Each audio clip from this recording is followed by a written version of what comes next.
All right, here we go. Welcome to the Cabinet Maker Profit System podcast.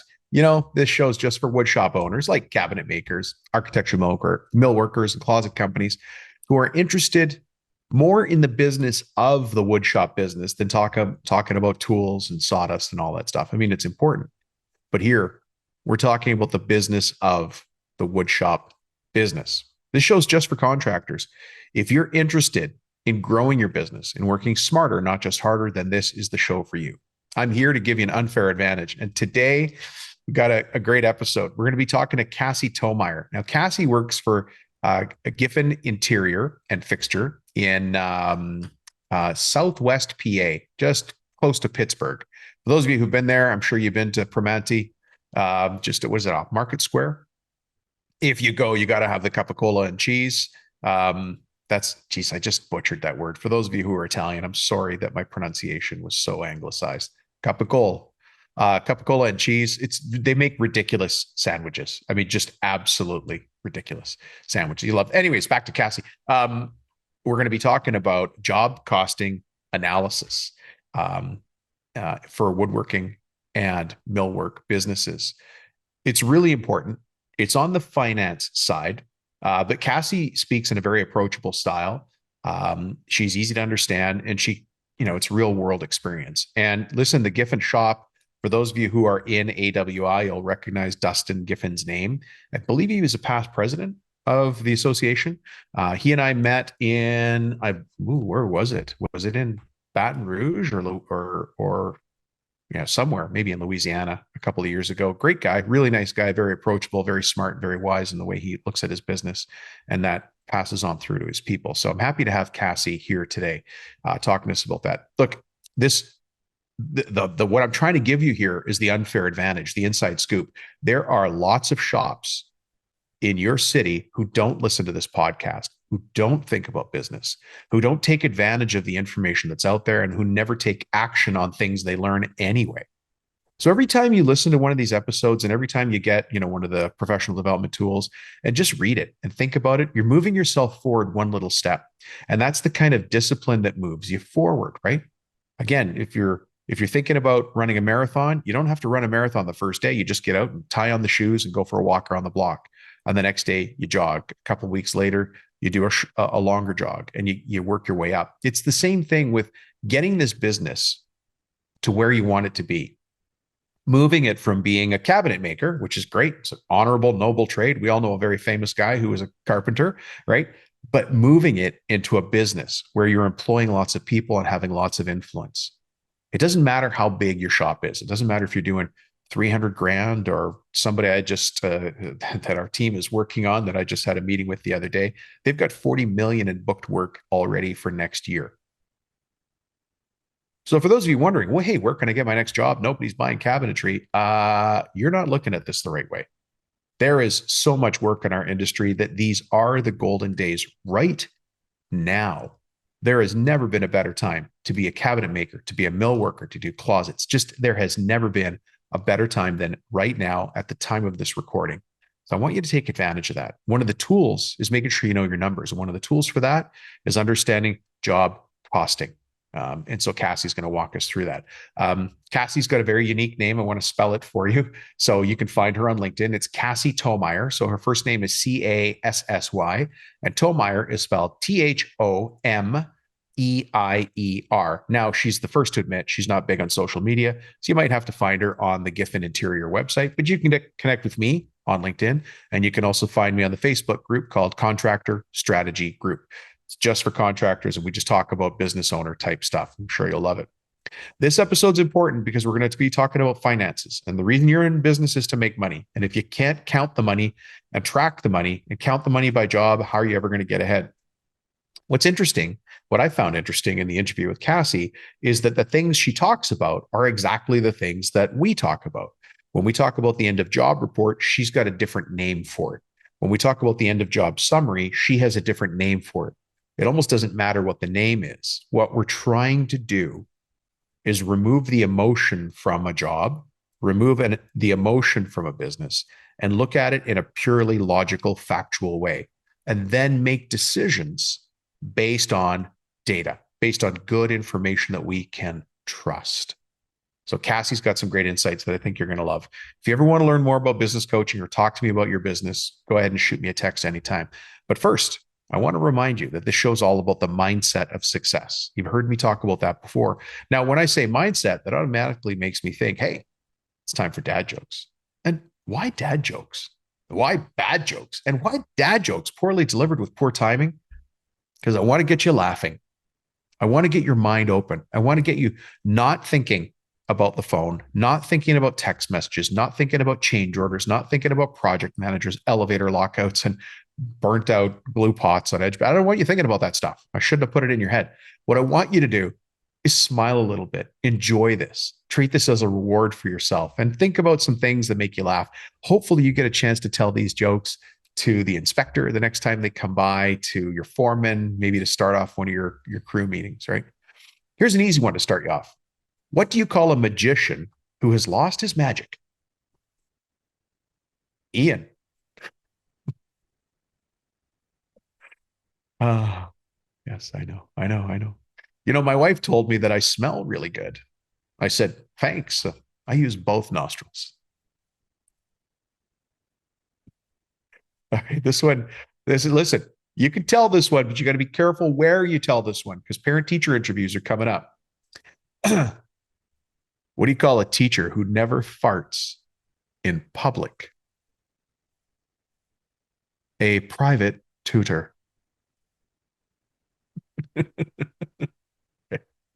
Oh, these kill me too. Do you ever wonder what kind of pants a psychic wears? Just a pair of normal pants. You guys know I went shopping the other day. I just spent $100 on a belt that doesn't even fit. Huge waist. Started a dating site for chickens. I mean, it's not my day job. I just do it to make hens meet. Oh, you guys, come on. This is good stuff. Do you ever wonder why ants don't get sick? Well, it's because they have little antibodies.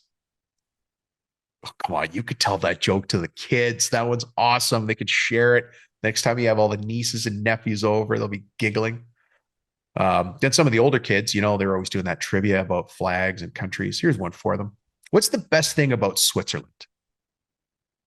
I mean, I don't know. I mean, the flag is a huge plus. Oh, okay. Here's one. This one deliver to like the millennials, people a little bit older. Guys, so what if I don't know what Armageddon means? Not the end of the world. On top of that, I actually do have a lot of jokes about retired people, but none of them work. My therapist tells me I've got a hard time expressing emotions. I can't say I'm surprised. We're on a run here, folks. When you think about this, what's the difference between a well-dressed man on a bicycle and a poorly dressed man on a tricycle? A tire. Yeah. What do you call a detective that accidentally solves cases? Sherlock Holmes. Oh my gosh, you guys, come on. I can hear you laughing right through the microphone. Here's a good one. What do you call a superhero with a really bad sense of direction? Wonder Woman. I can't even do this with a straight face. Okay. And finally, to wrap it all up, folks, what's the difference between a good joke and a bad joke? Timing. It's timing. Yeah, for sure. It's all timing. All right. Cassy, you know, I put those jokes together just in your honor for all the help you gave us on that episode. I really appreciate it. Look, folks, I want to make sure you got a good laugh there. You're giggling a little bit. And you're ready for what Cassy has to say. It is really an excellent interview, and we really pick apart job costing and its importance to the business and some inside tips, tricks, observations that Cassy has that you could bring into your company. And I really appreciate her sharing those with us. Make sure you stay to the end of the show for a very specific specific training segment. Today, I'm going to be sharing a case study about a real business owner. We talk about forward-facing business owners. Today, I'm going to share with you some notes from a meeting I had with a forward-facing business owner. And I think you want to hear these observations of him about his own business, some of the questions I asked, some of his answers, and it'll give you a sense that what I want you to see is that you're not alone in this desire that brought you to this show. If you're looking to grow, you might be wondering if you're the only one in this situation, and you're not. And I want you to hear what this gentleman has to say so that you understand his perspective and how similar it probably is to yours. Anyways, with that being said, let's get to the show. If you do have any questions at any point, go ahead and shoot me a text. You guys know my cell phone number, 315-903-7853, and just say, Dom, let's talk. You know what we'll do? We'll talk. Let's get to it.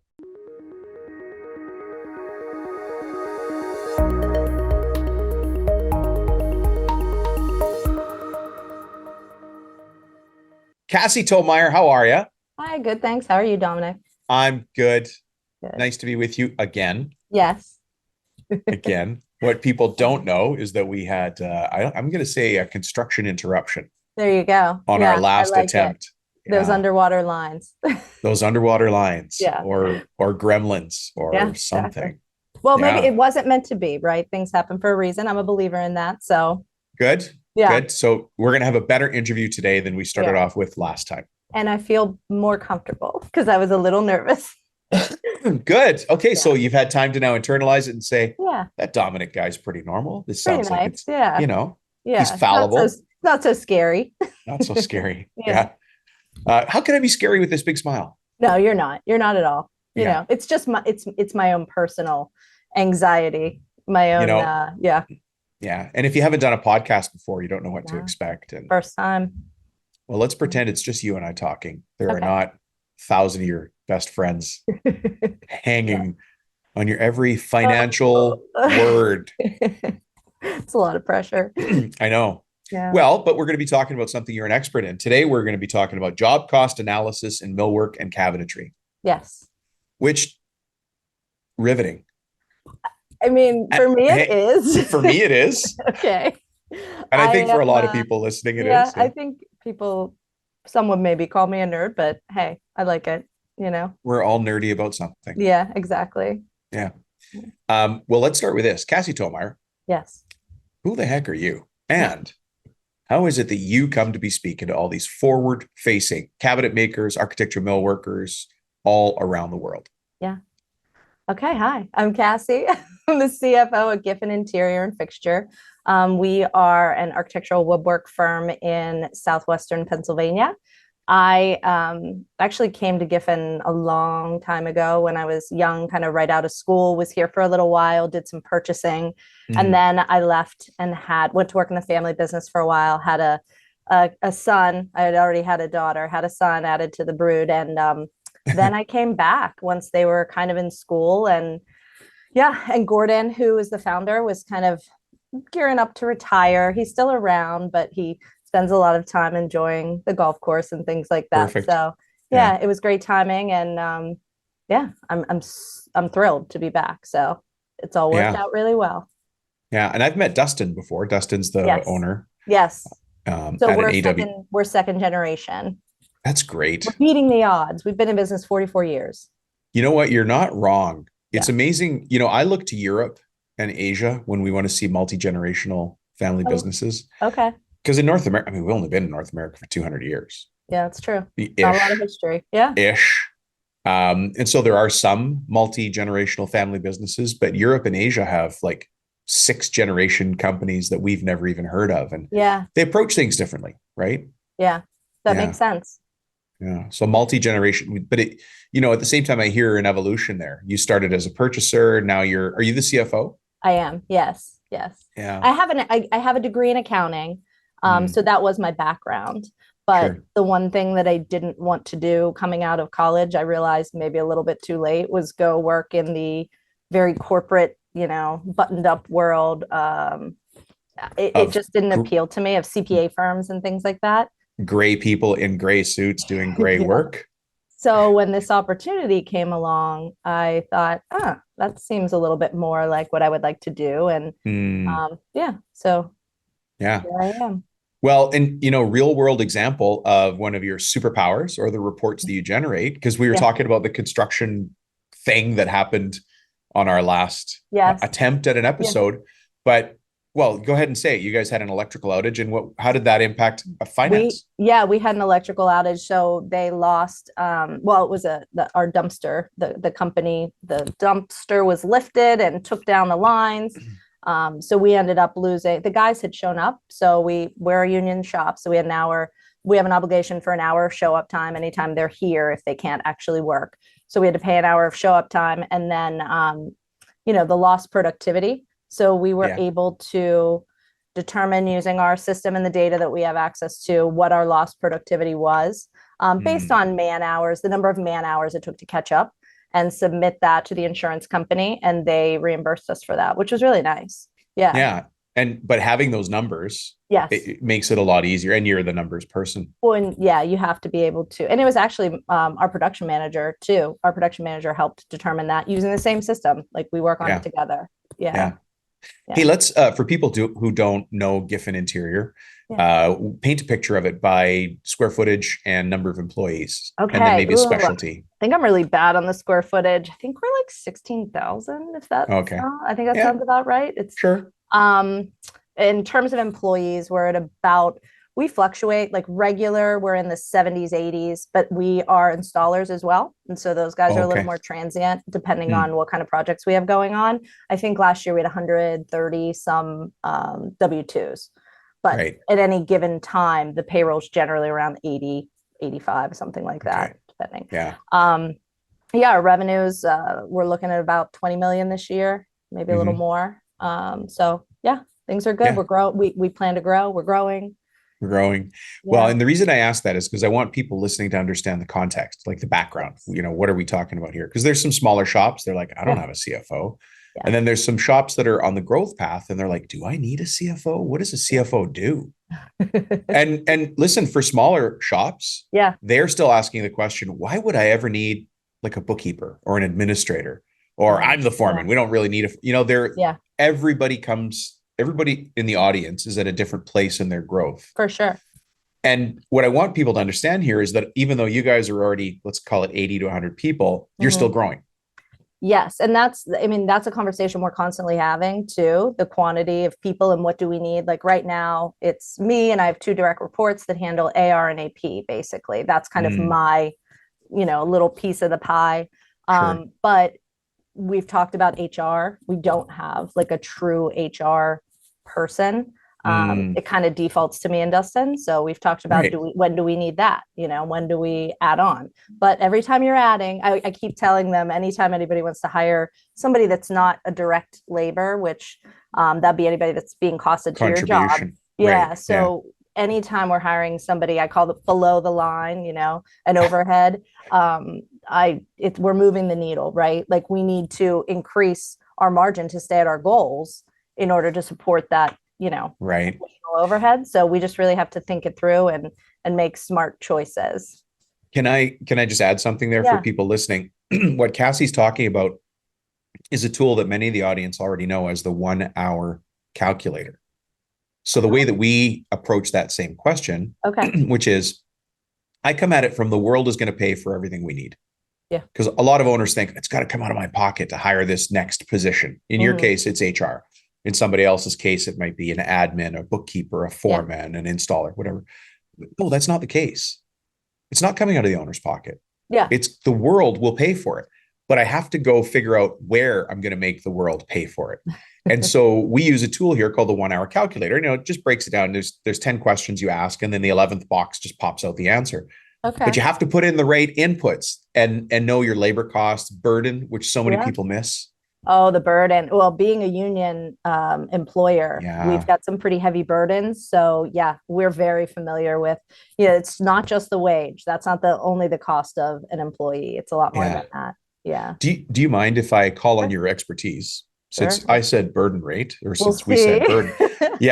Well, a lot of people don't know it. And we find this, myself and all of our coaches, Yeah. is it's a gap that a lot of people leave or forget about.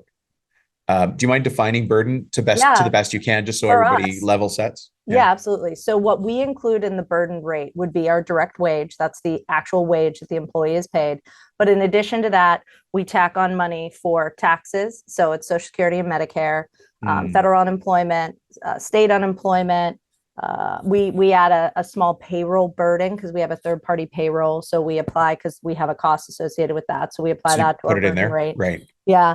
And then all of our union benefits. So that's healthcare, pension, Right. various things we have to pay to the union for apprentice funds and things like that that we pay on behalf of the employees. Let's think if there's anything else in our burden rate here. Workers' comp and liability Yeah, of insurance. course. Got a Yeah, component for insurance. that. Yeah. Yeah. Yeah.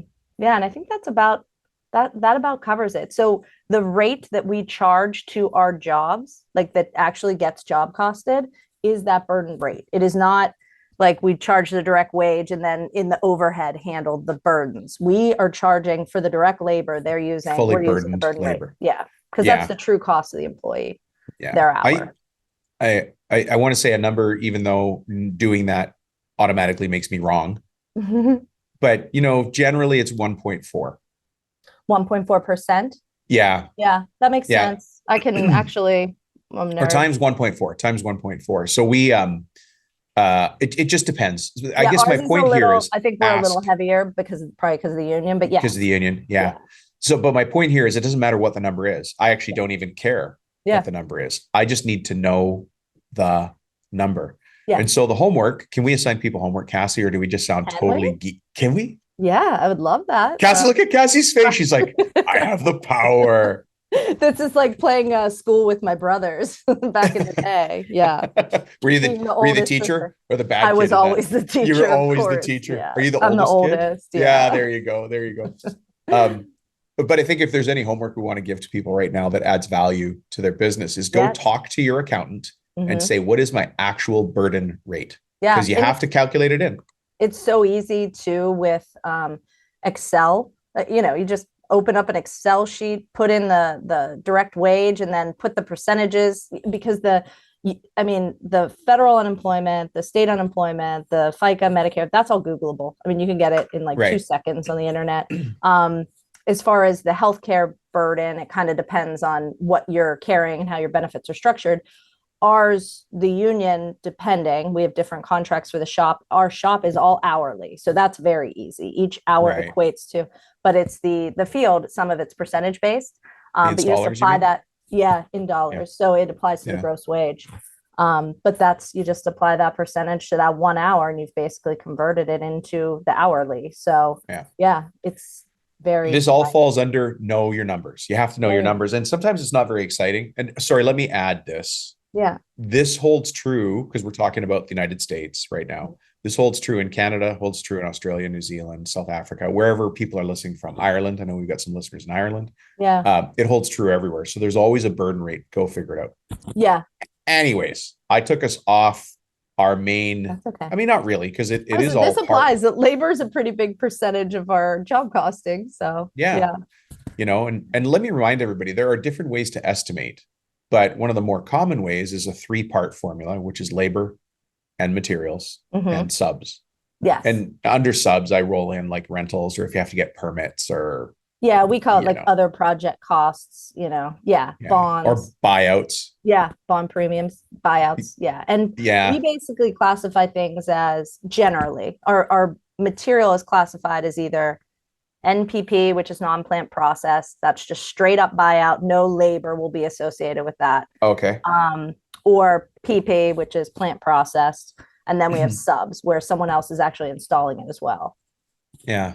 And that happens more and more. We're starting to see, and I suppose it's been increasing over the years, where we get a contract and they're saying you're going to be in charge of the upholsterer or the glass company or the whoever does brass glass and brass and aluminum and the glazers and stuff. Yeah. No, the steel. Like if you're making metal fixtures that are part of it, all of it. And then there's lighting. Now we've got security elements.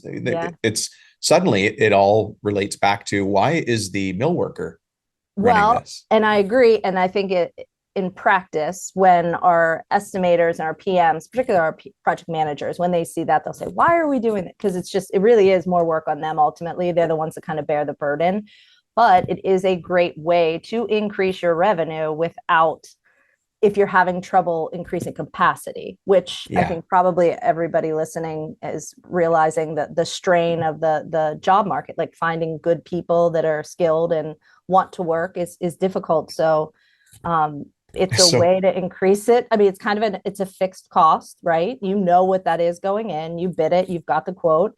And if you maintain that margin, it's just kind of managing it. And our project managers do not cost their time to the job. They are considered an overhead. Oh, interesting. Okay. So you guys have had that. That's a conversation in a lot of companies that they need to have with their accountant. Where do you, even down to the foreman level, because the foreman works on so many things. How do you guys allocate the foreman? Well, we don't. So our foremen are working foremen. So they are fully job costed. We haven't gotten to a point that we have like a superintendent type guy yet. But that's another one of those potential hires that they'll pop between job sites and kind of manage it. We don't really have a true install manager. One of our project managers, he's actually our COO. He handles that as well. Wow. So yeah, a little okay. Yeah. I'm painting the org chart in my mind. I'm like that. Wow. But see, everybody evolves a different way. And this is one of the challenges that we have is somebody's like, well, tell me how other people are doing it. Yeah. Well, I can, but that's not your company, your way with your market, your people, your situation, your plant layout. Like the physical layout actually impacts how things can happen. For sure. In a lot of cases, if you've got a very narrow old building, just limitations, right? If you got a big wide open space, there's and I mean, we're still considered a small business. So it really is like all hands on deck. We all wear a lot of hats. Right. Which I like because the communication throughout, like the accounting to operations to the drafting, all of it, it's so key. I mean, to be able to communicate amongst ourselves, it's not like these silos of information. So the more that we kind of cross train and help each other out, and it's a win for everybody. Yeah. Well, now you want to take me down the path of culture, but I'm not. I'm going to take us down the numbers path. Okay. Actually, what's funny? I just did a strategic planning reset with a client. They're a couple $1 million millwork company. Okay. I won't name where they are, but they're the northern part. Okay. I'll just say they're up north. Okay. Not in Canada, but they can see Canada from where they are. Okay. Okay. So now we've got a band. We know where they are. But we just talked about that very thing. Numbers need to move up in our coaching agenda. Yes. So we got caught in a loop, which is fine for the short term, where we had a people thing. Okay. But I realized when we did our quarterly GSNR, which stands for goal setting and review, that we had taken our eye a little bit off the numbers. And so, they're all talking about these are the priorities. And I'm like, I got to put this one on the top, guys. We have to talk about numbers first in the agenda. Yeah. Right. Because everything else flows from that. And sometimes we get pulled off because I don't want to call it a shiny thing, but fires are burning and you've got to go deal with them. Fires for sure. Yeah. But you got to come back to the numbers. Yes. And we actually, we have implemented EOS, and we have these level 10 meetings every Thursday, our leadership team. And we review the scorecard every Thursday, and it is all numbers. And they really, I mean, depending on how familiar everybody is with EOS, there's an IDS, identify, discuss, and solve, right? Issues. Right.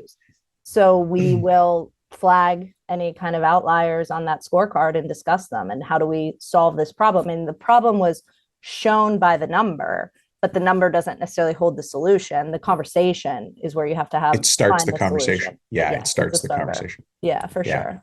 Can I just stop for a second? There's people who don't know the lingo that you and I just threw around there. EOS, L10, IDS. So for people listening that are interested in growing their business, you need a plan. Just like we need blueprints or takeoffs to build something, we need a plan, a reference sheet. Yeah. And so the reference sheet for turning around your own business while you're running it is EOS, which stands for Entrepreneur Operating System. Yes. It comes from a book called Traction. So if you're going on Amazon right now, look for a book called Traction, and it's written by a guy named Gino Wickman. I think it's right above your head there. It is above my head, but some people are listening. That's right. The orange, the black with the orange. It's always right there. Yeah. There's another system over here that you guys are actually very close to needing, but is it scaling up? Yeah, it's scaling up by Vern Harnish. Somebody was talking to me about that one recently. Yeah. Yeah. Yeah. But that's for a much more larger company with Yeah. like really defined VP and director roles, and Okay. quite often a publicly traded company that Oof. it's, I ran a company on that process and it's Yeah. good. Just Different. yeah, it's like Bigger. too complex. So Yeah. the better one for our conversation here, and even for your company, you're 80 employees, 100 employees. Yeah. So anybody less than that, you can still Mhm. use EOS. Oh, for sure. So EOS is Entrepreneur Operating System. Yes. The VTO is the Vision Traction Organizer, which is Yeah. the strategic plan. Yeah.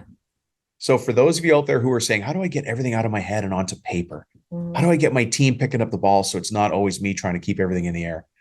These are the tools that we're talking about. So Cassie, I'm so glad you're talking about that. We're talking about numbers, like Yes. job cost analysis, but what's above it that drives us to those things is the L10 meeting, which is, I think it just stands for level 10. Yeah, level 10. I don't think it's much more Yeah. fancier than that. Yeah. Yeah. No. And I don't know where the 10 comes from, honestly. I don't know that, I honestly. don't know either. Why You think it's I 10. would, It's because not I'm a 10 walking, minutes. I'm a Yeah. walking, talking EOS implement. You're gonna All of have my to- coaches, we're all EOS guys. Yeah. We're not EOS guys. We know EOS really, really well. Yeah. But for us, EOS is like, if we were a skeleton, it would be Mhm. the spine, but then we've got all the other ribs and the bones and the organs. There's other tools like the go back calculator I just talked about is not Yeah. part of EOS. Yeah. You know, there's specialty tools that we bring for the cabinetry or millwork trade, but you still need a central document that Yeah. guides the direction of the business. Yeah, that's a really good way to describe it. It's the spine. Yeah, it is. It's the backbone. Yeah, Yeah. for Yeah. sure. One of my coaches, Jake, he runs his own cedar mill. Oh, cool. Yeah. Yeah. Yeah. Like, okay. But he says it's a communication method for his company. It's how he communicates to his team what he wants to do over the next, 1, 3, and 10 years. Mm-hmm. And it's clearly communicated. So I like that too, that calling it a communication method. That is probably my favorite part about it. I mean, the fact that I know every Thursday that there's a group of 5 of us that get together, and every Thursday I'm gonna have an opportunity. It's not emails back and forth all week. If it can wait, I mean, if it's not a fire, as you said, it's something that we can discuss there. You just put it on a list, just add it to the list, and we're going to talk it through and give it the attention it needs, and solve it and move on, which is nice. Yeah, we're actually going to start rolling it out to each individual department within the next probably. Oh, you're ready for that now? Yeah, good. Yeah. That's a step. Yeah, it's a little, I mean, because I'm going to have to run my own, which makes me a little nervous. Dustin runs ours right now. So I'll have to run my own, but I think I'll be okay. Yeah. Well, call me if you need a hand. I will. We do this all the time. I'll help you. Let's get back to job costing analysis. Yeah. So where do you get the data? Okay. For your job cost analysis? What's your source of truth? Where's your single source of data that you guys input into? Sure. What you do as the analysis? So we have an ERP system. We use Energy. Okay, great. That is, and they bid in it. So it's estimated in there, it gets converted to a project. And from there, that's where all the costs come from. Our guys, in terms of hours, clock into it. So that's how we track the hours. Our purchaser purchases the materials through it. So that's where we get the material costs. And, that's where all the data comes from. Right. Yeah. Yeah. Do you ever have any kickback? I mean, you have a union crew, but I don't know how long people have stayed with you. Do they flow through all the time, or are they pretty consistent? We have had some really long-term employees. I think our current longest is 38 years. We just had somebody retire that was 37. Wow. But then, we've got these young guys coming in, which they are much more obviously familiar, because I know we did initially get a little bit of pushback. Having them use the computer for clocking in and things like that. Now we've gotten to a point, though, that they are requesting more workstations down in the shop so that they can read the details on the work orders, go into the shop drawings and make marks in there, and even reference the architecturals. So we're moving, and we're trying to be less paper. Less paper. Yeah, right. Yeah. The reason I asked that, as you were talking about time tracking, is that I'm trying to think about the questions that other audience members might have where they have internal resistance. And this is going to sound wrong and right at the same time, where somebody says, why should I bother tracking it's taking me longer to walk over and log in Yeah. on that I'm doing edge banding or finishing than it Yeah. is to do the thing. So I'm Yeah. not going to bother. And they put up this resistance, and the owner's trying to put time tracking in place Yeah. so that they have good data, so that they can make good decisions, doing all the things that you and I are talking about. This, it's Shangri-La to everybody else. Like, oh my Yeah. God, everything's perfect there at Giffin. There's things you're still working on, but Oh yeah. for people who aren't there, they're still trying to get their guys to clock in. Yes. And I mean, I will tell you, I was the one that implemented time tracking down in the shop. I'm sure that made you very popular. It was, yeah, sometimes it was not pleasant, especially we were early adopters for energy. So at the time, there were, they were still going through some growing pains themselves. Yeah. This was years ago. So, anytime it wouldn't work for them to clock in, the hands are in, what do I do? What do I do? I can't clock in, And, but basically, I would say to them, look, you guys are telling me that estimating isn't putting enough time in there for you to do your job, right? So this is giving them the feedback that they need to include more time. Otherwise, they don't have a reference point. That feedback loop is the key for all of it. The other thing is, jobs they're all different, right? You have your jobs that are doing really well. You have your jobs that are doing not as well, like, kind of middle of the road. It's important to know where their time is, because that's really the margin that you're making on their time too. Right. So it's important for profitability to know, where they're actually working, if they're working on the job that has, a very low margin or working on the higher margin job. I mean, that makes a difference. Right. Yeah. And they were tracking their time anyway. They were writing it down.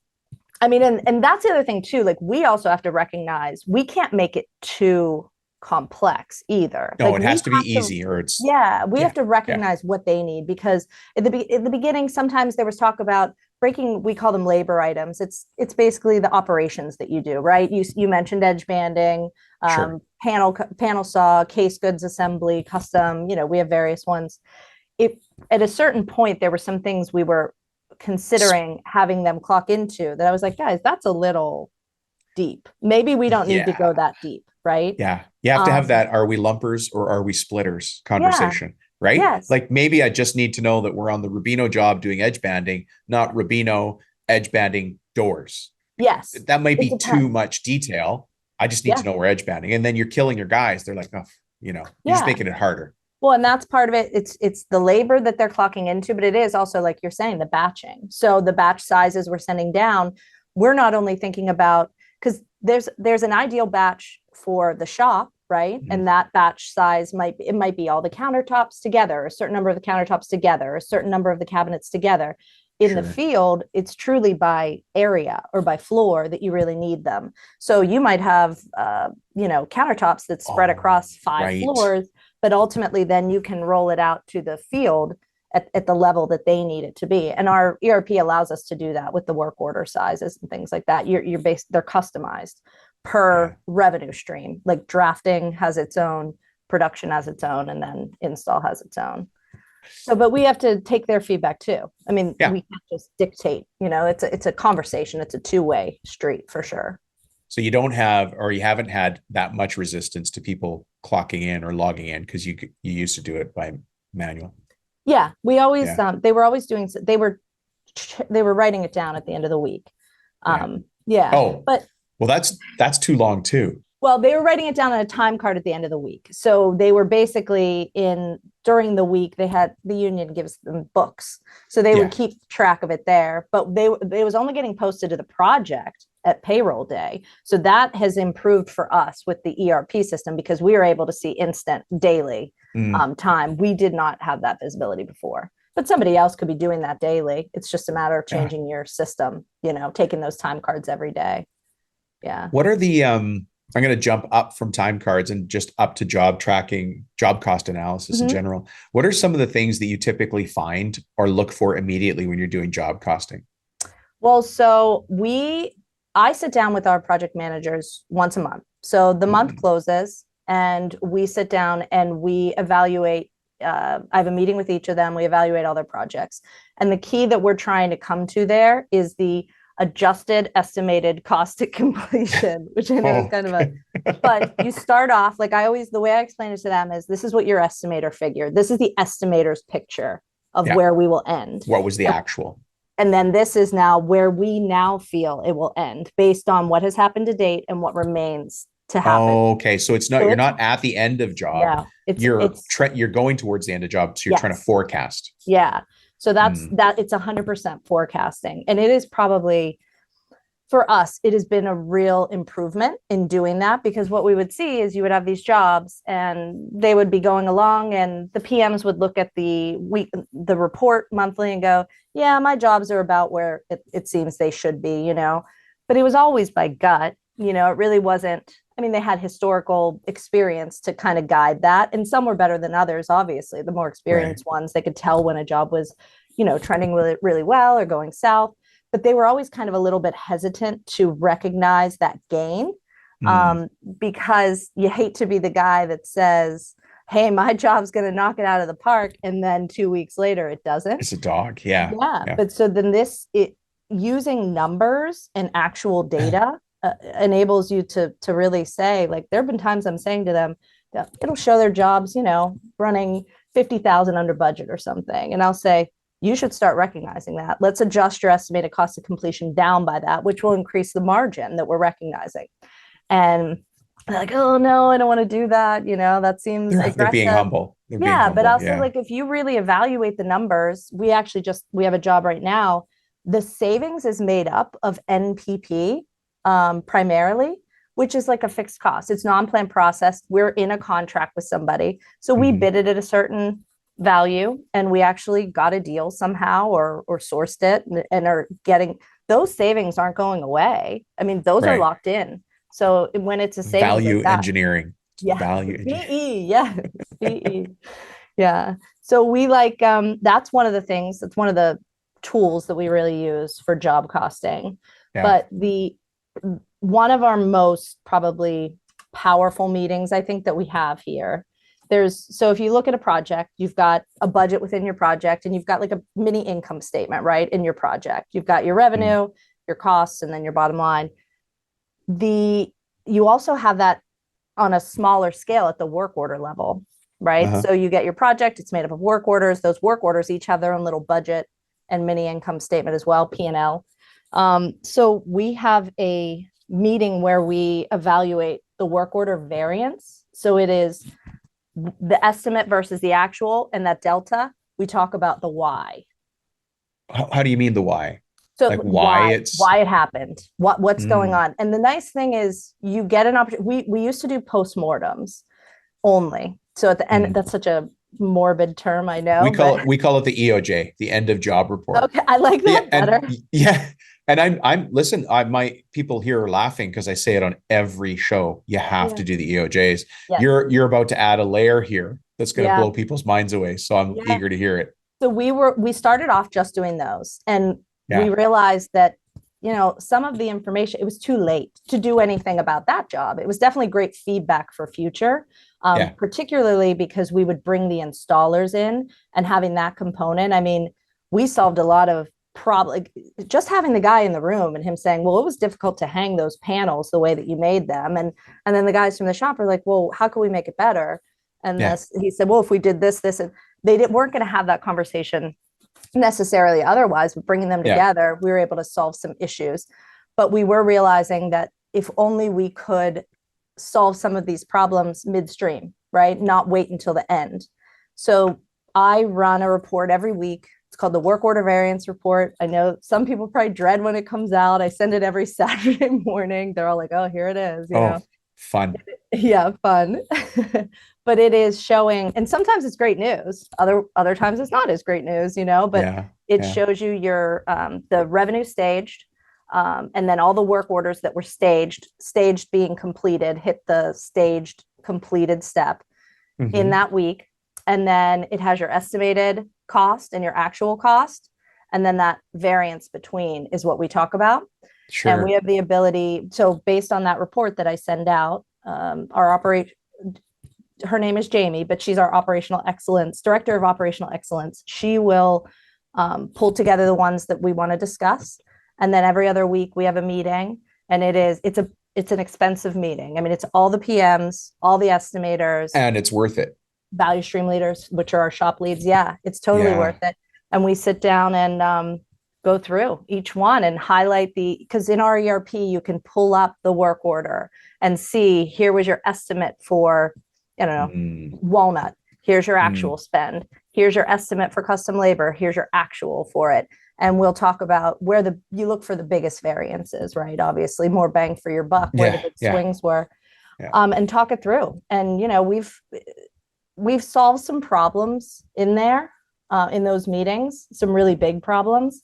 And I don't know that they would have been brought to light. So no, they probably wouldn't have been unless you're tracking the numbers. The numbers tell a story.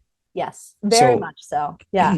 So we talk, I'm a big fan of doing things really, really, really simple until we can make them more robust or have a software to do it. You know? And a lot of people here listening are running their shop completely on Excel and email, and it still works. It works to a certain level. Yeah. But in our coaching, one of the things that we do is a dashboard. It's a simple dashboard to bring together the data. Because once you have the data, then the stories are just there and you can see the stories. One of the, there's so many interesting, I should ask you, what are the most interesting things you've seen in the data? But I'll tell you one just as an example, is that sometimes we're like the frog as owners or leaders. We're in the frog, like the frog in the pot of boiling water. Have you ever heard that analogy? I don't know that analogy. Okay, so it's a horrible visual, right? But if you take a frog and you try to put it in a pot of boiling water, he's going to try to escape. It's danger. He knows that's not right for him and he can feel it, right? Yeah. But if you take a frog, and this is a story, I've never tried this. Okay. I just want to be clear. Okay. Okay. But if you take a frog and you put it in a pot of cold water, it's fine. It recognizes that environment. But if you turn on the heat and it slowly warms up, the frog never jumps out because its environment, it feels like it's in a safe environment. Yeah. And so a lot of us as owners feel like we're in a safe environment until we start to see the data. And so here's one that is related, but weird to think about. Yeah. One of the things that we track is people's sick days. Oh, yeah. And on that one, most everything on the dashboard, the way we put it together is numbers. It's just numbers. This is the only place where names or words show up. So you'll see a name show up. Let's just say it's Steve. Yeah. So who was off this week? And you see Steve. Okay. So that goes on this week's tally. And then 2 weeks later, you see Steve. And then another 2 weeks later, you see Steve. Because you're used to Steve being away, you don't think about it. And then you start to look at this and you're like, hey, how come Steve and Dan are always off every 2 weeks? And you start to look at this and you're like, for 6 months, these two guys have been off. Now, I'm not saying it's a related reason, but you start to realize there's a pattern. Yeah. And it's those patterns in the numbers that tell us what to do next. Yeah. Right. 100%. And the patterns throw up flags. We do the same thing with a proactive maintenance schedule or a reactive maintenance schedule. Okay. So if the compressor's going down every 6 weeks, you fix it and you don't think about it. But when you start to see it on a sheet of paper, you're like, oh my God, the compressor's going down every 6 weeks. Now it's dropping to every 4 weeks. We got a problem we need to get ahead of, right? Yeah. So the dashboard does different things. It doesn't matter how complex, how many people you've got entering data. If you're not entering some of the data, you'll never see the trends and you'll always feel reactive. Yeah. And it's a focus. Did that make any sense at all? No, totally. It's a focusing tool. It's where you have to, it directs there's so much to look at, right? It's information overload. Yeah. Like all of the information that we have available to us, but it really dials in and shows us where we need to, make some changes. And, the benefit of doing it kind of midstream is if you see something going a little south, right? And a project is not performing, you have opportunities there to make some changes, right? We can make changes in the field to, we'll look at if we see a project not going well in like the fabrication world, we can start looking ahead to the shop, to the field and saying, okay, look, here's what we've got for the budget. That equals this many guys, this many days. What can we do to change it? Or if we're going to be traveling for it, because how many per diems are they carrying? Oh, okay. You're traveling far to do an install. Yeah. Going out of the area, out of our 9-county area, they have to, get a per diem. But can we hire, instead of sending 4 guys from here and carrying their per diems, can we hire some guys from the local union hall, where they wouldn't have the travel? we've done things like booked Airbnbs because it was cheaper than getting hotels, because these guys are fine to stay together and there's multiple, they don't all need their own hotel room. They can stay in a house and then they have a kitchen, and then they kind of win too, because they aren't forced to spend their per diem on the food and stuff, because they have a kitchen and all of that available to them, but probably one of my, it's such a simple story, but one of my favorite stories that we've had coming out of the work order variance. We were in there, and one of our they were making tall wardrobe cabinets, right? So very tall, like probably 2 heads above my head, which I'm short anyway, but so they were big. And they, our value stream leader for casework, he said, well, there just wasn't enough hours. We didn't have enough hours in those, because we went way over in terms of hours. And we're like, well, what was the problem, right? We're able to drill down into the operations level, and it will tell us, here's how long it takes to hang the hinge. Here's how long it takes to put the handle on the door. Like, we took it down to that level for him to show him, where is it short? Where are we lacking? Where can we change this? And he looked at all the numbers and he said, well, no, that looks good. That looks good. That looks good. None of them were out of line.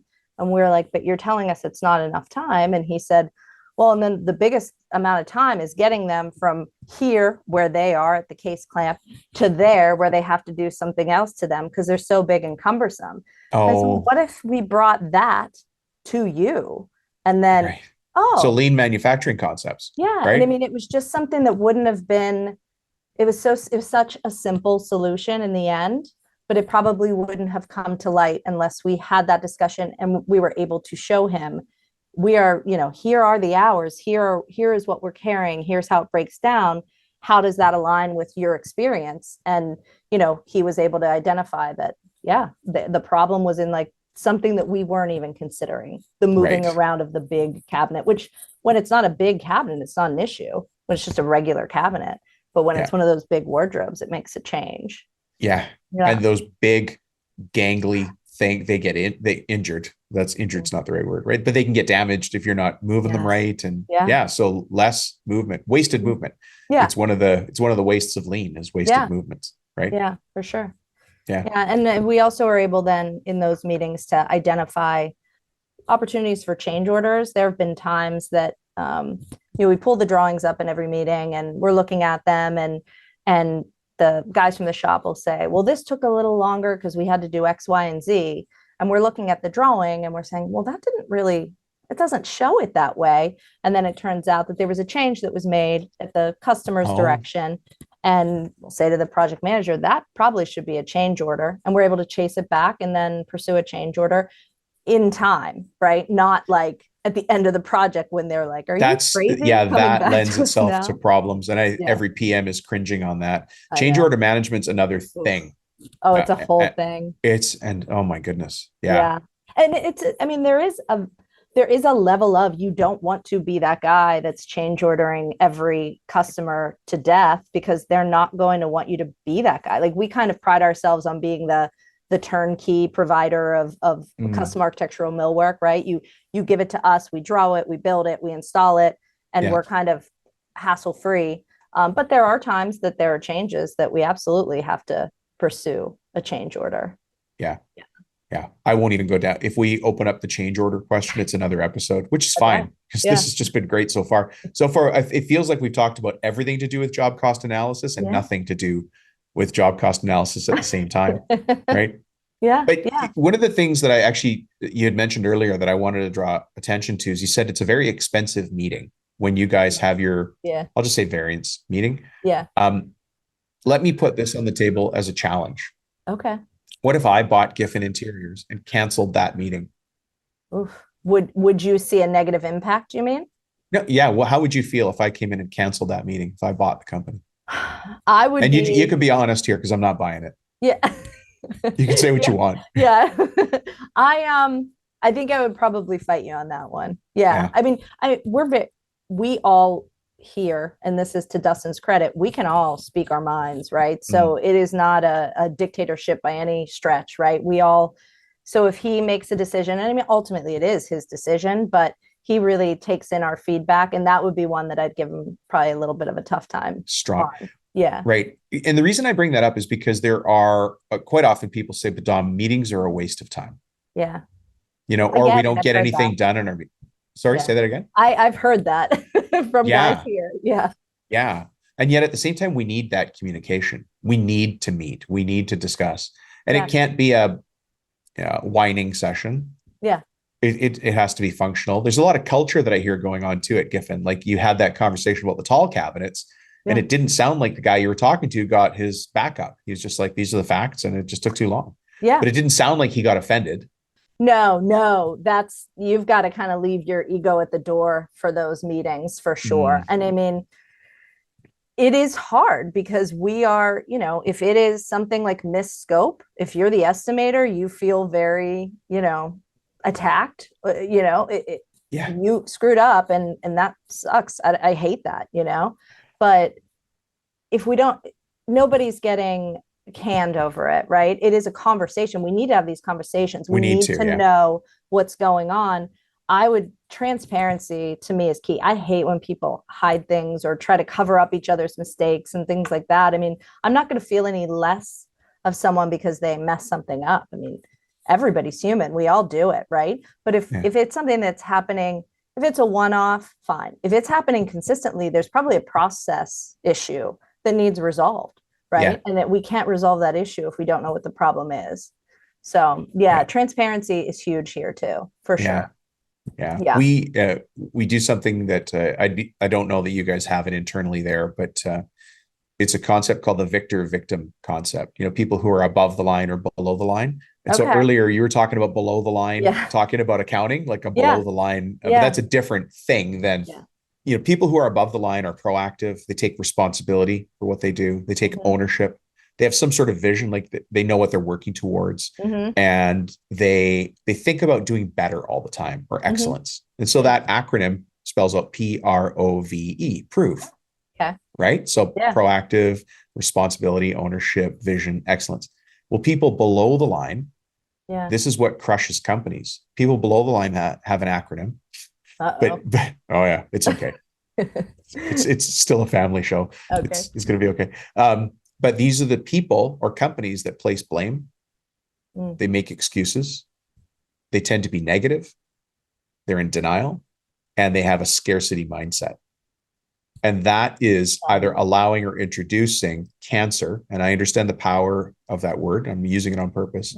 That allows it to be introduced or to live in your company. We just can't have, Rick Patak, who many people here know, talks about a no blame culture. Yeah. We just can't have blame. That I might have made a mistake in estimating. Right. So it's okay to say to me, hey, Dom, you estimated that wrong. Okay. I estimated it wrong. Next time we're going to estimate it right. So make sure you're entering your numbers. Yeah. But on the next job, you might be the person that did the assembly. I'll say wrong just for the sake of this discussion.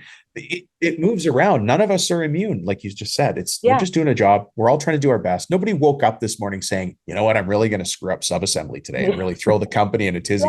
Nobody does that. Yeah. And when you find the people so I'm big on see something, say something, right? If you see a problem, stop it there, right? So we've got such a kind of a linear process, really. Like you've got the estimate, and then it gets converted to a project, goes to drafting, goes to the project manager, gets taken off for material. Like it's very linear. If you see something wrong when you're drafting the project, or you see a discrepancy like between the scope of work that's shown in our ERP system that outlines all the products and the architectural that you're drawing, if you just go ahead and draw that when you don't see it in the budget, right, without discussing it with anyone, you're assuming maybe, oh, they must have just missed it, and I'm just going to draw it and cover, not tell anybody, so it's not a problem. Well, potentially that was intended not to be there, and it actually is owned by somebody else for whatever reason, and you just aren't, you don't have that awareness. But when you see that discrepancy, when you see the variation, to me, it's important to say something. Like if I'll release, the PMs will send me subcontracts and things like that to release or review. And if I see that our budget on the project doesn't equal what we have on that bid, I'll go back to them and I'll say, why are we spending more, on this? And sometimes they have an answer. Sometimes it's an answer that's not great, but we have to do it. It's timing and the other guy's not available or whatever it is. Yeah. But Yeah. I always say in those emails, I'm like, I know you're probably going to hate this question, but I'm going to ask it, like, why? I want to know why, and I'm not going to berate them for it or anything. No, I just need to know some why. context. Yeah. Yeah. Yeah. It's important to have that. And, we were talking about the no blame culture.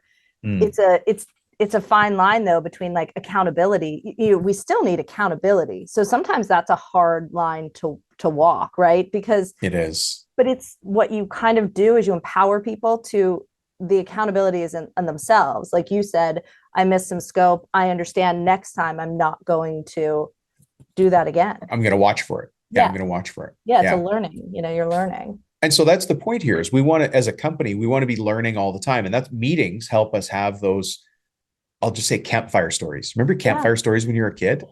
You remember them, right? Yeah. And so when we have that meeting, it's our campfire stories. Yeah. We have a good number of meetings. And I think that, we have meetings at the handoff of a project. I think most people probably do. It's the passing of the torch from estimating to the PMs. We have weekly production meetings where we discuss just kind of work that's in the next 4 weeks. They have a daily 8 a.m. stand up with the head of engineering, head of head of production management, and they really just discuss what's in that week ahead. But I don't think that there's really none of our meetings that I would say I would consider inconsequential or we could get rid wasteful, of or right. Wasteful is a good way to explain. To describe it.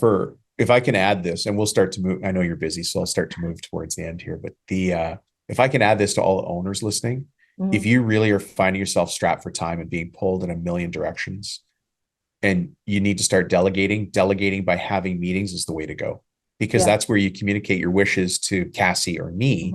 And then I've got it. You say, hey, Dom, can you take care of that? Cassy, are you on this? And then that opens up maybe 5 minutes on the thing Cassy was going to do and 10 minutes on the thing I was going to do. And then together that actually saves the company 45 minutes. That's how you get ahead. It's by a bunch of little tiny changes. For sure. Like incremental improvements. We always are discussing incremental improvements, right? You can't improve everything in one fell swoop, right? You got to just take it piece by piece and you will get there. It will improve for sure. Yeah. This has been great. I really do appreciate your insights and you have such a easy to understand style in explaining. Oh, like thanks. None of this sounded like a finance meeting. That's interesting too. Well, people say like I'm a non-traditional. I guess it's because like I have an accounting background, but I'm not CPA trained and all that stuff. So sometimes I have a little bit, I think I had told you in our first meeting, a little bit of that imposter syndrome, like, oh, is this okay? But I mean, the truth is, what do they say? The tail is in the pudding or something like that. I mean, we're successful. So it's working and it's very operational. It's like managerial. It's real world. It's right? Real world. But we only talked about real world examples here. Yeah. I actually like it less when I have to do the real CFO-y stuff, like getting into the financial statements and stuff. I mean, I do it, but it's not my favorite for sure. It's not the day-to-day. Yeah. I find a lot of people, they're like, Dom, I know I have to track my numbers, but there's so many and I don't know what to track. Yeah. And they tend to only look at balance sheet, income statement, cash flow reports. And I'm like, those are maybe 3 numbers of all the numbers you need to track. Yeah. So you're looking in the wrong spot. You're actually tracking. It's not that those aren't the right numbers. It's just part of a series of other numbers. Like how many leads did we get? How many new inquiries did we get? That's going to tell us the future work we're going to have. And then now we know how much labor we're going to need to think about, or purchasing implications, or it all flows down. After that is how much engineering are we doing? How many jobs do we get approved? That was kind of out of order, but you know what I mean? Like those are the operational numbers that give me the insight into having ultimately good financials. Yeah. And I mean, for us, I would say if you had to say what's the most important number, if I had to pick one, for me, it's contribution margin. So it's the margin on your jobs, which roll up into your financials. Basically, it's your top line revenue less your direct costs, your variable costs. If I know that number, is at a certain percentage or level. And I pretty much know our overhead it's fairly fixed. Everything beyond that, the SG&A and the production overhead. So I can tell if we're going to have a successful month based on that, pretty early on. So that for us is probably the most powerful number. And actually, we've just started really focusing on estimated hours staged. So the work that we complete in a week, the estimated hours on it. So if we have 600 estimated and we stage 600 and it's at the goal, like whatever our goal we set is, we know that we're in a pretty good place. You're on track. Yeah. You're on track. That's the newest thing we've kind of been looking at to help us with. It's helping with capacity analysis and things like that. Yeah. But I mean, the evolution of our business is constant. Yes. So, some of us may wish that, I just wish things would stop and never change again. And it's just not gonna. I know. It's not the game we're in. I'm one of those people that gets like a little anxious with change, right? So every time we're talking about taking a big job or doing something that's going to take us over that next hump, I get that little like flip in my stomach. But I do recognize that it's necessary. So I just have to, what do they say? Face your fears, like, do what makes you afraid, that type of thing. Like run towards it. Run towards it. Yeah. Yeah. Run towards it. And it's like a bully. It just backs down. Yeah. I agree. I've been finding that more and more in my life. Run towards it. Yeah, for sure. Yeah. Cassy, thank you for being here. This has just been fantastic. See, this is why we had to have 1 1/4 interviews, because that first one just didn't technically. It wasn't meant to be. It wasn't meant to be, but now we had this one. Yeah. I really appreciate you being here. If somebody wants to reach out to you or say thank you or somehow, how do we find you in this big wide world? Well, we have a website. It's www.giffin, Giffin, interior with no S. I say that a million times a day.com. And you can find me on there. I think I had told you I'm not on LinkedIn or anything like that. Yeah, you're not even on LinkedIn. Yeah, that's right. I know. I'm a weirdo that way. I haven't gotten there yet. Maybe someday, I guess. But and I'm not going to actually be there. Originally, I was going to be there, but in November, there's an AWI education event. It's the 6th through the 8th in Denver. And I was going to be there with the financial management crew, but some things at home have prevented that. So but 2 other great girls will be there. So if anybody's interested, your team will be there. I generally participate in those too. That's one of my run towards it things because. Oh, is it? Yeah. Okay. Public speaking. Yeah. Oh, wow. No, that gives me the heebie-jeebies. And when that was presented as an opportunity, I was like, ooh. Oh, you were supposed to speak at it. I thought you meant going to the events. No, that was to speak at. I've done 2 educational events for AWI so far where I was a presenter. Nice. So yeah, I'm starting to, feel a little better. Find your groove there. Yeah. And I have some great people that obviously like they do the heavy lifting. Yeah. Well, Cassy, thank you. It's been great having you here, and you opened up a number of other topics, so I may have you back one day. Sure. Yeah, it was great talking to you. Yeah, this was fun. All right. Thanks, Cassy. We'll talk to you soon. Thank you. Okay, bye. Bye. Well, my friends, what did you learn from Cassy Thomeier? Thank you, by the way, Cassy, for joining us here. So happy to have you sharing your insight and wisdom on that. It's really nice to hear finance explained in such an easy way, like just relatable way, because it can be dry and boring. Cassy didn't make it that way at all. But job cost analysis is really, really, really important. And what I hope you're starting to recognize is that the most serious shops, the ones that are really on a growth path, the forward-facing contractors, they take their numbers seriously. Now, if you're not naturally a numbers person, or you can't get your data put together, or your critical constraint is you don't have anybody to help you put the numbers together, then we need to take a step back and find out how to do that. It's really not hard. It always comes down to a couple of things. Let me ask you if you have any of these constraints. Like if you're saying, hey, I can't get those numbers together, let me take a guess as to what category this falls under. If one of these categories makes sense to you, then shoot me a note and we'll figure out a time to talk about it, and I'll walk you through it. Happy to do it.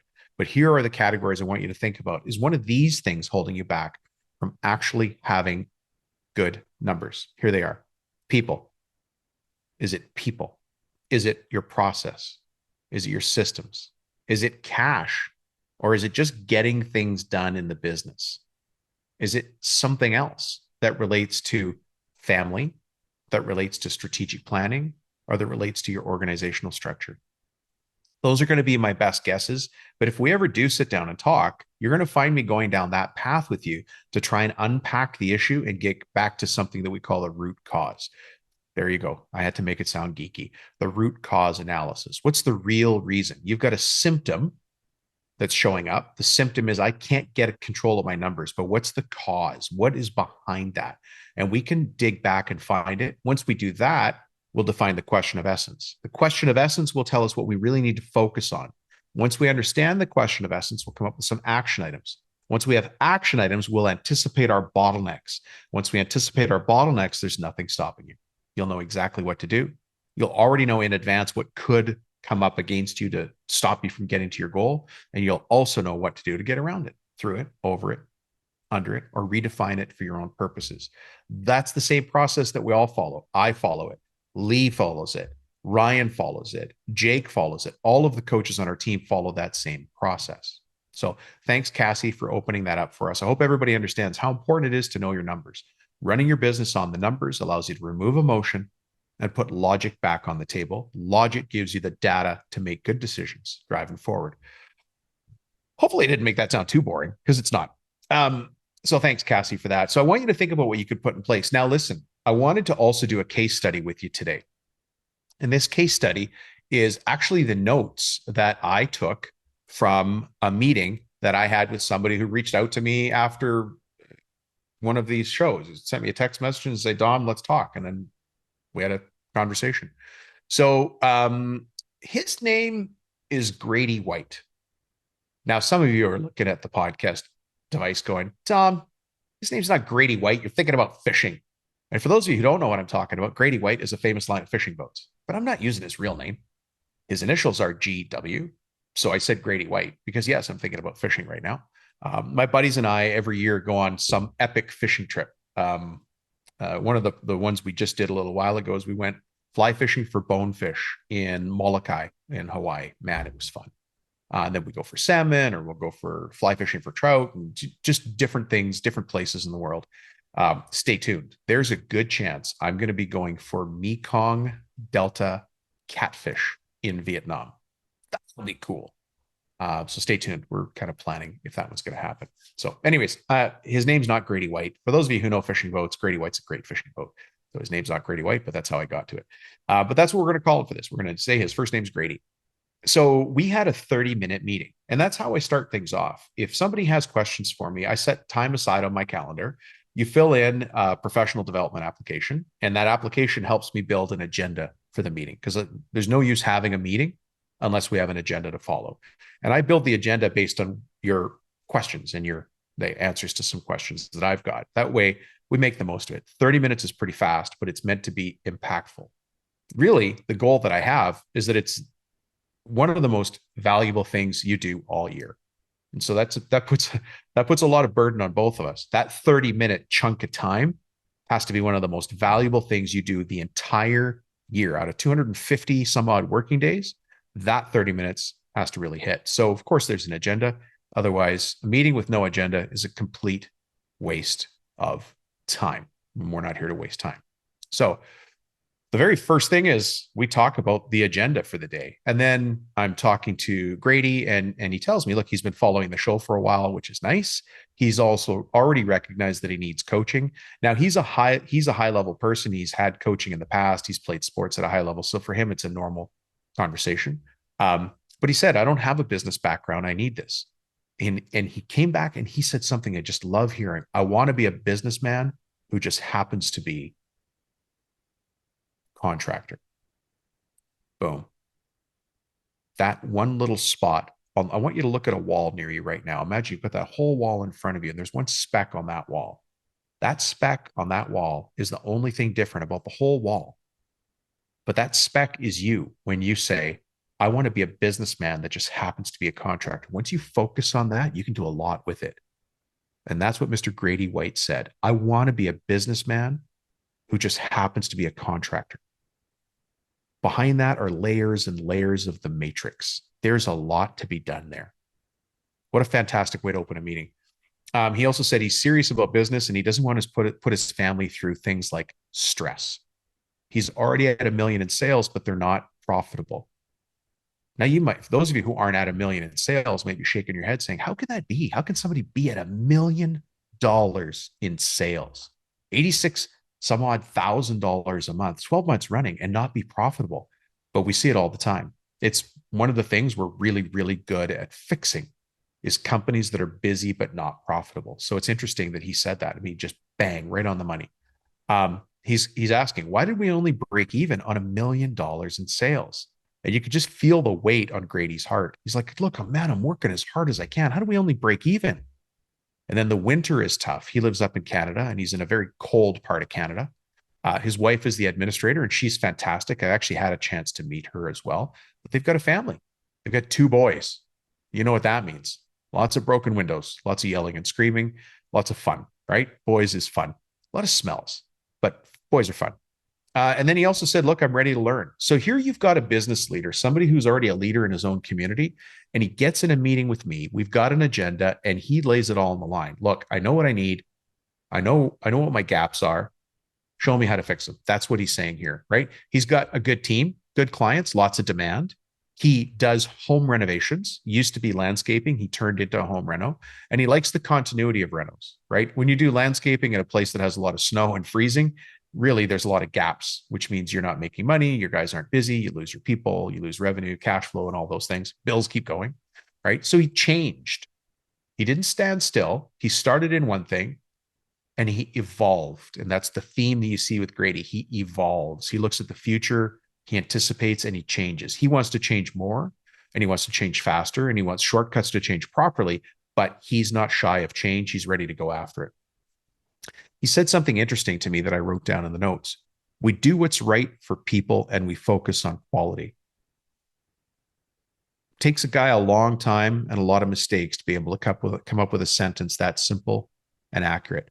And what's interesting to me is that I hear that from a lot of people that I talk to who listen to the show. For that, I'm very proud. I'm proud that people like you are hanging out with myself.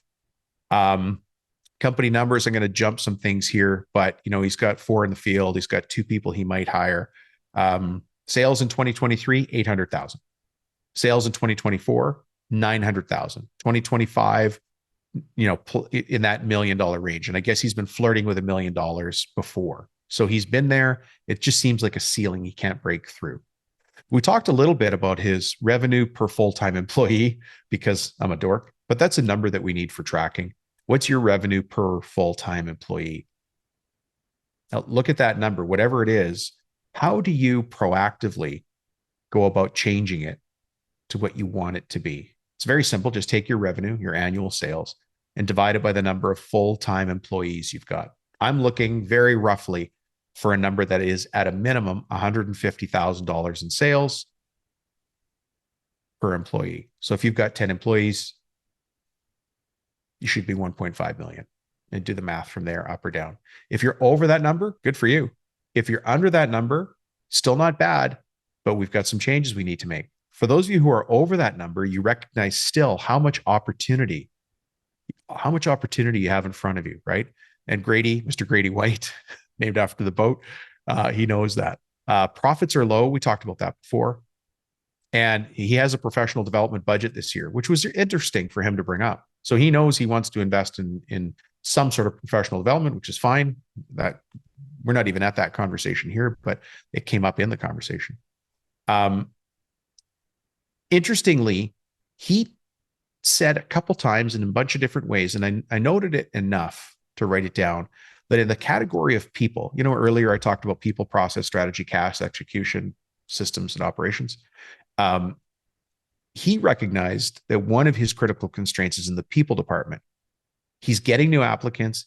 He's getting good people, but it sounds like they're small g good, not capital G good, and not all capitals good. He's getting people, but he needs to know how to onboard them properly. And even with the people problems he's got, he still was able to stand up tall and say, I'm willing to fire people based on attitude. That is a man who lives to his values. And I wonder if you're in the same boat, if you're willing to fire based on attitude. And if you're not willing to fire based on attitude, I also feel for you, because you're trying to balance off your own values against the promises you made to the contract that you signed with that customer, right? Commercial or residential, doesn't matter. So you're torn. But there are ways to fix that. That's exactly what we talk about. So I won't go through the whole thing, but what I will tell you is then we built the agenda for the next meeting because now we all met and we decided that having another meeting would be appropriate. So the agenda now, we used an agenda to build another agenda. So it's a process where it builds upon itself. You can't go at this just sort of haphazard. You have to think about things. You have to plan, you have to strategize, you have to think about what the growth might look like. And those two situations are the same, right? So here's the things we're going to cover the next time we meet him, his wife, who operates in the business as well, and myself. We're going to talk about the 1 hour calculator, which you guys know as the go back calculator, right? But the question that we're trying to answer there is how can we get the world to pay for what we need? And what do we need? Here's what he said: employees, machinery, we need profits, we need real estate, and we want to be able to take a vacation, right? He's still a dad. He's still a husband, wants to provide for his family. He's a great guy, right? He just built this from nothing to where it is today. $1 million, $1 million. And he's not profitable. Oh, he's so close. But at some point, something's got to change, right? So that was agenda point number 1. Agenda point number 2, revenue responsibility per hour and delegating. As a $1 million company, he's working a lot. But we have to have the right people. You know, you've heard this before, the right people in the right seats on the bus, right? From good to great. Jim Collins, how do you get your business to that point?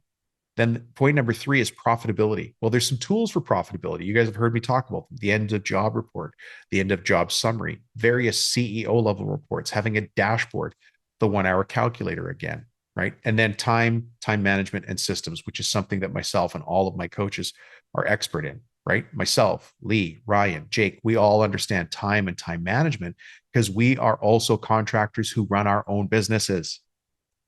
And we're business coaches on top of that. So time management, block scheduling, delegating, starting meetings by ending them, all of those cool tools, we understand them because we deal with them every day.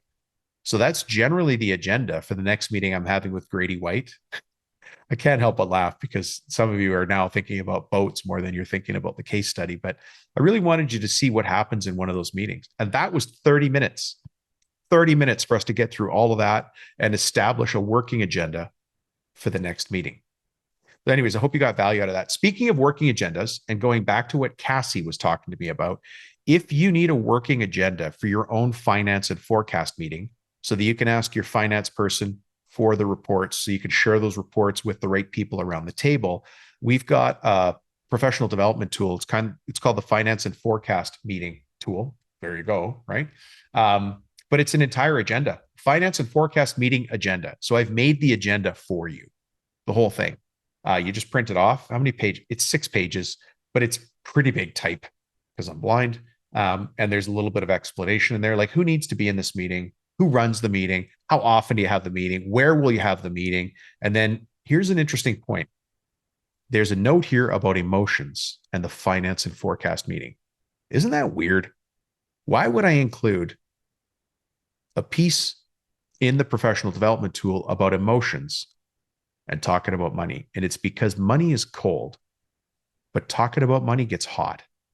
Why is that? As the chairperson of that meeting, work carefully to keep that conversation unemotional. Keep it fact-based, and at all costs, avoid personal attacks. At all costs. We're just talking about numbers. Sometimes the numbers don't look very good, but we're going to be working together, hopefully for years. You know, me talking to all the people around the table while we have this finance and forecast meeting. I need this team to help me solve the problems. And then on this particular SOP, which is how to run the finance and forecast meeting, I've got a quote from NASA. Separate the person from the problem. Just deal with the problem. Just deal with the problem. And then it lays out a sample meeting agenda, the date, time, how to start the meeting, what to say at the start of the meeting, how to have the agenda, what the agenda looks like, what the agenda points are. And then underneath that, it even has notes for what the accountant should say back to you.